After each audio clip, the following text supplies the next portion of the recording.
Hi. This time I'm going to be talking about armed struggle and when it is appropriate to use it. When a revolutionary movement moves over to using armed struggle, it crosses a line that it can have a real hard time going back once that line is crossed. Um, there are times when it is appropriate to use it to defend territory, to defend people, livelihood, and infrastructure. And there are times when armed struggle is used in a completely inappropriate time and it just alienates the general population. As a general rule, I would say that armed struggle is never justified when there is a fully fledged democratic process already in place in the country. So, for example, in Britain, we have bourgeois democracy, um, but we have enough democratic freedoms where the working class can organise into a revolutionary movement without having to use armed force to defend itself. Now, the revolutionary movement may reach a point where it has to use armed struggle, but at the present time, it wouldn't be justified. A different example would be in the Philippines, where there is an army, the New People's Army, which is a Maoist communist movement, um, and they use armed struggle against the Filipino government. In this case, I feel that armed struggle is justified. There's a documentary out there which basically it shows the way that the Filipino government treats its people. Um, it attacks the poorest sections of its society. It destroys their homes, it destroys their livelihood. People are arrested because of their suspected political affiliations. Um, Freedom of speech is curtailed, and the rights of the workers are trampled upon on a daily basis. And people have no democratic framework with which they can seek to alleviate these problems. Their only option is guerrilla warfare. Another example would be the Naxalite movement in eastern India. Um, Again, there you've got the livelihoods of the tribal people, people of the jungle, are being destroyed. The environment is being destroyed. People's lives are being ruined by foreign industry or state-owned industry coming in, trying to take over, exploit people. Um, and India is a very corrupt country. Democracy is up for the highest bidder in some places. Um, they have massive problems with corruption. They have a flawed democratic process. And it's not surprising that people do move to armed struggle. Another important thing to bear in mind is how is this armed struggle conducted? In armed struggle, civilians should be protected at all times and human rights should be respected at all times. If you go around abusing the civilians, you're going to piss them off and you're going to alienate them. And a guerrilla movement does need the support of the people to be successful. Examples being China, Cuba, and Vietnam all were guerrilla movements which had majority support of the population. Whether they understood exactly what these movements were fighting for or what kind of system they would set up once in power, um, people did give them material support, they gave them shelter, and they gave them protection, they lied for them, they gave them food, they helped them smuggle weapons and things like that. Um, and all because they supported them, because they were willing to help them, because they didn't alienate themselves from the population. And that's one of the problems that the Naxalite movement in Bengal has done, is they have killed some innocent people, quite a lot of innocent people. They've been quite brutal towards sections of the population in the areas that they control, they haven't always been able to provide the needs for people to survive. Um, so, I mean, obviously it's a war situation and bad things are going to happen by both sides, but in certain cases, I think that they were excessive in these human rights abuses. Another example of a revolution that could have succeeded were it not for human rights abuses by members of the revolutionary movement is the Shining Path movement in Peru. They actually came pretty close to taking over. But they were notorious for just killing loads of people randomly sometimes. I mean, the government did it too. Um, so people's allegiances were kind of based on their personal experience of who fucked with them first.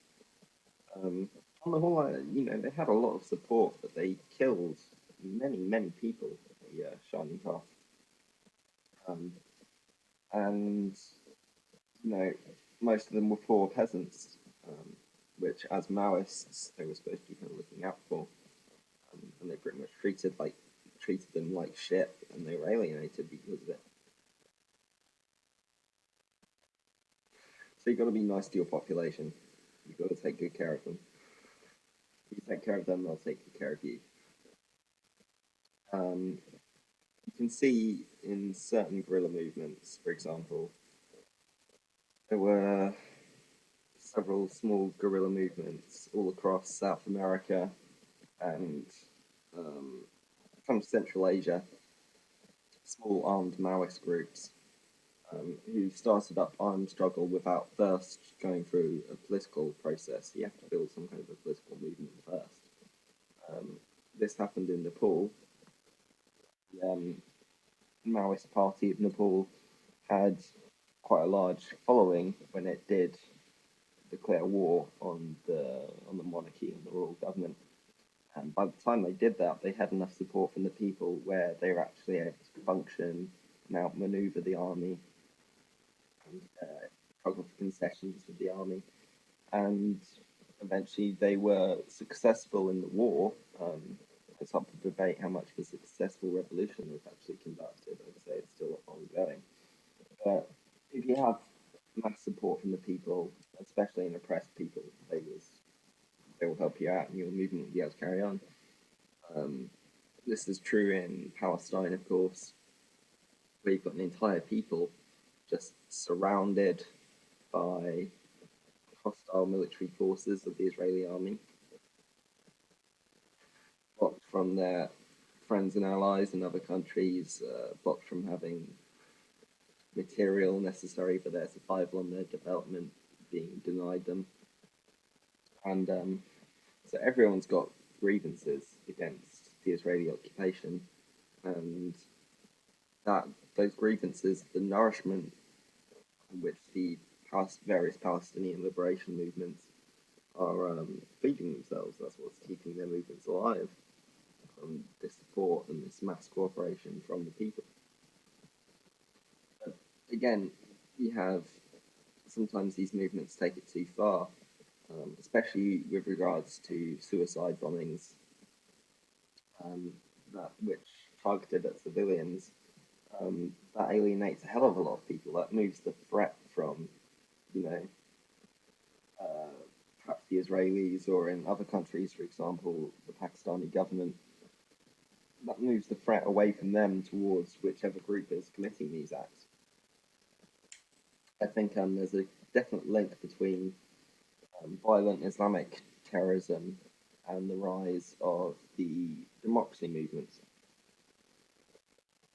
across the Middle East. I think people in the Arab world as a whole have rejected, for example, Al Qaeda or Hezbollah's brand of violent jihad in further of in favor of national liberation movements, which they feel can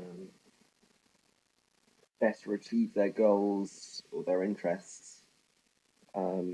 And it's less elitist anyway. There's democratic control over these movements because they are mass movements rather than kind of a pre-Marxian cabal of,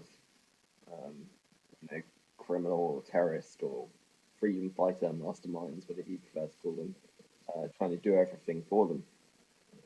So I think the other thing is people don't really want to live in a country like Afghanistan or the Islamic peoples, the Islamic Republic of Iran.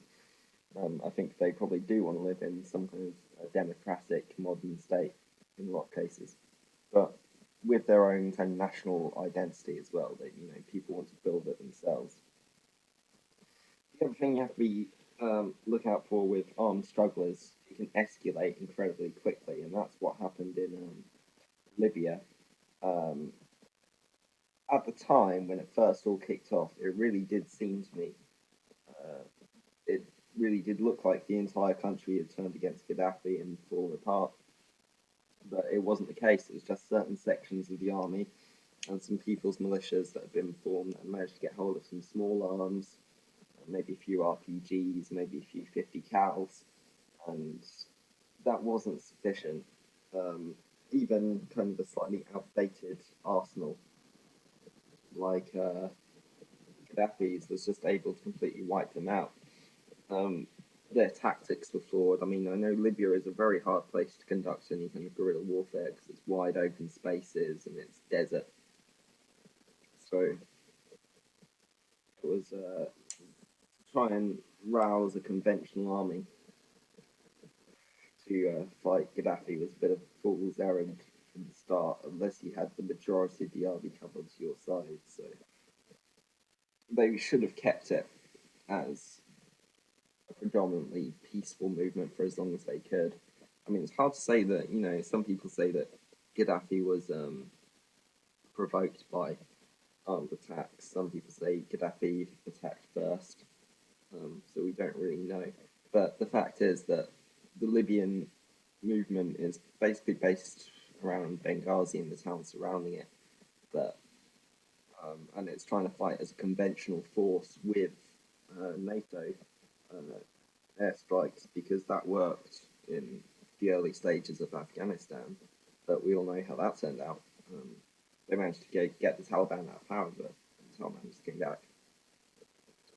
So, there's real benefits and drawbacks to this traditional kind of guerrilla warfare style fighting um, that are worth debating, at least. So, what do you think? When is armed struggle justified and when is it unnecessary? Post your thoughts or post a video response. Thanks for listening.